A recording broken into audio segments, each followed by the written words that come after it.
hello, and welcome back to another episode of R.E.A.D.Y, Real Estate and Divorce Plus You. I'm here with my fabulous friends and professionals, and today's topic I think is going to be quite interesting.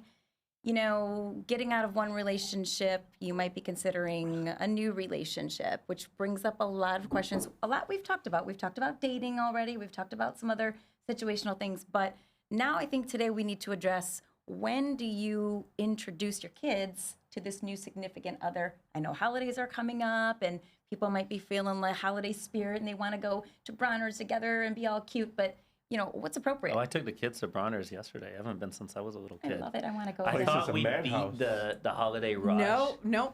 But apparently not. Anytime in November, it's busy. In December, can I say shit show?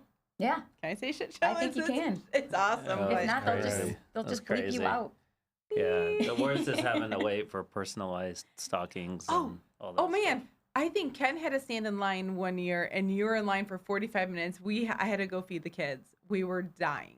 Dude, same. It's long. Well, I Dying. actually went out to the car with the kids because she said she wanted to feed them. I said, there's a store here. My son looks at me, he goes, or there was a little restaurant or There something. is, He looks at me, he goes, this all looks like junk food to me. I'm like, what's wrong with you, man? I want a hot dog. Like, say yes so we can buy hot dogs. Did you take them to the water park then too, the kids? Or? No, we or it was drove just too dirty really for you? fast past the water park, so they That's wouldn't a really want to cool say one. they want to go. I Is took it? my Like kids it when there. it was first coming out, and they weren't even done yet. They were going to add more to it, but I was impressed. I was like, this is actually kind of fun. That's one of the things after my divorce. I didn't have a lot of money, so I was like, you know, I want to do fun little things with them. We'll have little memories. So I took them there for an overnight, and you know, they got the big, huge Slurpee things that were this big, and you know, all slept together in the same bed, and went to the water park, and it was fun. Ironically, if the best day, I thought it was going to be shit show where it was on Thanksgiving. We did it a few years ago, and we went there on Thanksgiving. We decided we're not going to do Thanksgiving at anybody's house, so we went up to the water park and everything. I thought cool. It was empty. Empty. There was almost nobody there. There was Oh. probably like 30 people in the whole place. Oh, that's a Empty. good It tip. was. It was amazing. We put tables together that you normally could never get tables. We got food from. We got it delivered. Well, we didn't get it delivered. We picked it up and brought it back, and it was actually a good time to go, especially if you're a German. Yeah. So you know what? We didn't do the chicken dinners that everybody does usually because I've done those in the like the past. Even though I know. chicken. Am I weird? I am. Yeah, I'm not Okay, into I that. know everybody I can love it. comment and tell me what you think. She's weird. I know that. Well, I grew up with Chicken Shack on Woodward, the original Chicken Oh, Shack that's the best. in Royal That's the Oak best. near the hospital. That's what I grew up on. So that crispy chicken, and then everybody was so into the whole Bronner's, and I'm like, okay, I had such high expectations, and there was no. It was good, but it wasn't. It's like good. a hard It's like fest. different than. Is what it it sad is. I like Chicken Shack? You know Yeah, what I I actually slightly- enjoyed there That's not so my favorite. much? What? When we got into town, my kids were sleeping. I said, we can't go into Bronner's yet. Let's wait. And so we're laughing at all the people standing in the lines to get into these chicken places. I see this place that says beignets and coffee. So I pointed out to her. She's like, that's perfect. I'll run down and get us some coffee and beignets. Then she sends me a picture of their little tiny limited menu. They had jambalaya and gumbo and all of that. So we ate it on a park bench. It was unbelievable. It was so good. I'm gonna have to seek that And out. yeah, I mean, I would drive like all the way to Frankenmuth. Frankenmuth just for I feel like the Frankenmuth jambalaya and and Bronner's gumbo should be now. sponsoring this episode. They should be paying us Right? to do this episode. Isn't that kinda Bye, cool? Bronner's. And Right? a little beignet stand that had great gumbo and Little jambalaya. But let's get back onto topic because there's no right or wrong.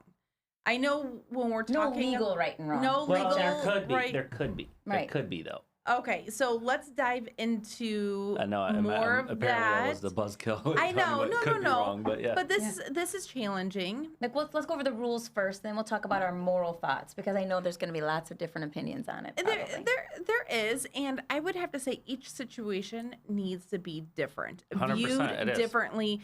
Because I could know one situation and be like, I don't think so. But yet another one, like, for example, if the person was a family friend for a long time and the marriage was already it was already ending, they already split, and then those two got together and the kids already knew the other person, is that so wrong? If it depends how the kids feel about it. If they look at that person like, you're the reason why my parents aren't together, even if they're not, then that could be an issue.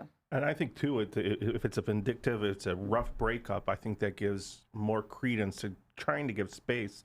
So you wouldn't want to put the kids through that just to Just if there's an uneasy or violent or a bad breakup, So I think that- you got to give the space. But you're right. Every situation is different, though, and you just got to put the kids first.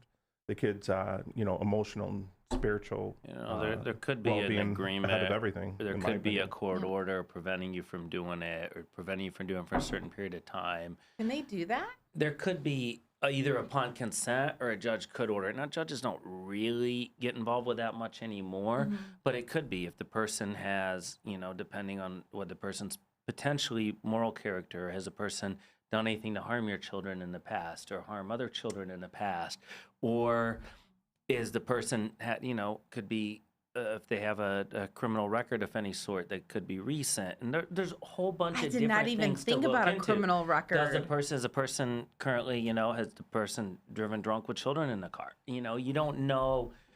And there could be all different. There could be an agreement between two parents that, hey, we're not going to introduce our kid. And this has happened. I have and a girlfriend court doesn't who did necessarily it. do it, but some people say we're not going to introduce anybody that we're dating to kids unless we've been dating them for 6 months. For example, that's one agreement that I've seen my That's clients exactly do. what my girlfriend And then does. it becomes enforceable if they agree Did. to it, and it becomes a court order, and a judge signs off on it. Then yeah, that's something. There could be But how do you something. enforce that? Think about it. How do you enforce that, though? You know what I mean? Like if it says we're agreeing to this 6-month thing, how is that even enforceable? Well, somebody can file a motion and say you violated it, and then depending on how many times you violated or whatever that particular judge thinks of it, there could be a punishment, whether Really? it's monetary, whether it's parenting time, loss of Okay. parenting time. I mean, listen, there's all kinds of things. Now, these aren't really typical or common, and every situation, every case is different, and that's the thing. I mean, I think to be safe, don't introduce your children to your whoever you're seeing or having a relationship with, or whatever you want to call it, until after a divorce is final. And Right. the best way is discuss it with the other parent, see how they feel about it. And I know that's not going to happen in every situation, but those are things to think about, things to talk about. And also, it depends on the age of the children, I think. So. 100%. It's amazing how much vitriol can get away your better judgment, when you just almost want to stick it to, not necessarily stick it to No. them, but it's just. I mean, listen, there's some I've seen a people that lot have of it over been the years. divorced for a few years, and they'll introduce their children to the person they're going on a date with the first time they go on a date with them, and maybe that's fine, and sometimes it is fine. And other times it's, and depending on the children, depending on how fresh or old the divorce is, or the split from the other parent, sometimes it's fine, and it's maybe better that way, so your kids don't feel like you kept a secret from them. Yeah. So You gotta know there's, your there's kids. all different ways of looking at it, and it's not always, it's, not always just about the kids, but the kids' safety is the most important, and the kids' feelings. And then, but I think you should respect the other parent as well. You should respect the safety of your household, and that sacredness, I guess. But in regards to, are you going to bring somebody that you don't really know into the house? So that might be another situation. How long have you known the person, Problem. or is it somebody that you've known all along, or is it somebody that you're mutual friends with? I don't think, like you said, CC, there's no real right or wrong answer, right or wrong time, unless there's a court order preventing it, or unless you're doing it while the case is pending, and it could potentially affect outcome of custody and child support or parenting time. I mean, I think when you said the age of kids, that's a crucial point, because I know when I first got divorced 10 years ago, my kids were like 5, 7, and 9. Now they're like, 16, almost 18, and almost 20. Very different. I would do things different now than I did then, just because of what they can handle. And when you also said, oh, they feel like you're hiding something from them, my kids always wanted to be very involved. So once they would find out about someone, which I haven't dated a lot, but they would want to know right away, who is this person? We want to see them. And almost not bringing them around would be an issue. So I think it's a lot to do with the age of the kids and what they can handle. Has a lot to do with their personalities, and again, how fresh the divorce is, and just using your common sense and not just bringing a lot of people around a lot of the time. And then one other thing we haven't really talked about is how involved. So you're bringing them around. I've heard of some people doing things as I say crazy as picking kids up from school when they don't even really know this person that well yet. They've just introduced them, and all of a sudden, hey, they're going to pick you up at school tomorrow. I mean, but there's situations where people are accepting of that, and actually that works out for them, and they would rather that the other parent's significant other, I'm not saying if they just met them yesterday, but Right. that other parent's significant other provide the transportation as opposed to somebody that's going to be hired or somebody that they don't really know, or another parent doing it, another kid's parent doing it. There's been a lot of situations where, as you know, I'm a divorce mediator also, and we could be in a mediation where both parents are in there, whether it's a divorce or parenting time or custody or post-judgment divorce issue, where we might run past, and oftentimes if we have an afternoon session, we do run past pickup time. And somebody will say, hey, who's going to pick up our son or our daughter or child today? And I'll say, who do you suggest? And dad might suggest his girlfriend and say, hold on, let me go check with mom and make sure mom's cool with it. I'll walk into the room, ask mom and her attorney. Mom's like, actually, yeah, that's a great idea. And that happens a lot. Yeah, that'd be great. Have her pick them up or have him pick them up. Just being respectful. Yeah, but that's it, 100%. I think you should ask. Communication. Make sure Yeah. it's okay. and- Obviously make sure the person has a valid driver's license. And Oh my goodness. doesn't have Isn't every divorce license situation, is restrictions. this Background usually check's not a bad addressed at the idea. beginning of the divorce as it's going through it? Or Is what? Sorry. is the dating, or is there guidelines that are broached like at the beginning of most divorces? No, or if usually it's not, no. then when? Usually if it's a concern, not. how do you bring it up, or when do you bring it up? There are things that sometimes lawyers, just based on experience and having done it for a long time, we anticipate certain things and we'll talk to our client about it at the appropriate time. And we try to build things in that kind of anticipate that in the judgment of divorce or the custody agreement. But you can't anticipate everything. There's always things that come up, but how do you deal with it? Do you run to court and file a motion right away? Do you go back to your mediator? Do you guys try to reach a resolution first? Is there a certain graduated scale or time period? There's all different ways to do it, but the ones that end up coming back are the ones that are completely silent on it, and they don't want to think about it. They don't want to deal with it, but that's often the case. People are like, hey, that's the last thing I want to think about is who my ex-husband's about to start dating after this or is currently dating, and I don't want them involved at all. But then things change because in the beginning, most of the time, most people, no matter how hostile or how contentious their divorce case was, they end up getting along eventually again for the sake of the children if they have children, because you almost have to, right? And that's a smart thing to do when you have kids. And at that point, the views you might have on your current spouse's or recent ex-spouse's new fling or significant other might change drastically in a few months or a few years. And maybe when you're settled down in another relationship too, and you might realize, hey, this is actually a good thing. Now my kids have somebody else that could help out, be around, learn from. You never know. And every situation is different. And sometimes is. people are still so resentful of each other that they never I get will along or say figure this, out. it is amazing, just, speaking of it on the real estate and divorce side of it, how much, like when you have two spouses that are amicable, if there's someone amicable or can get along, when you can speak into the situations, even with the judgment of divorce and how it relates to two spouses moving forward in the directions, Figure out especially their with the roof over finances the to get head. approved for a mortgage, right? Yeah, no, it's like it's debt to Yeah. income ratio. It's just a manipulation or whatever. You can do a lot of things, and it's amazing. And that's how to speak into it, especially with just making sure to get along and try to get over the ego and the hurt. Because if you do that and you can just And by objectively look at the situation, it's really powerful what you can accomplish, especially for the good of yourself, but also for the good of the kids. And by manipulation, I think you mean like what makes most sense, whether you go heavier on support or property settlement or that type of stuff, to where you're still getting the same dollar amount most of the time, but it's how are you going to get it, and how is it that you're going to be paid out, and how can you be able to support your new mortgage, for example. And you're totally right, because people that don't get along, can't communicate on that, will end up spending way more money fighting it in court. And that's how people end up broken in debt a lot of times. I tell people, it's not really a divorce in the way it's set up. It's not designed for you to be broke, right? These formulas take into consideration the maintenance of two households. Obviously, there are going to have to be sacrifices made no matter what. But the only way people really end up broke is if they piss away their money fighting nonstop. And that's how it gets expensive. That's how somebody says, hey, give me a ballpark of, no, but you know what? It's not always good, because here's the thing is people are never happy with the outcome of their divorce. Rarely ever, right? Because you're seeing your kids less. You are living on less money, maybe giving up some property, or feel like you are.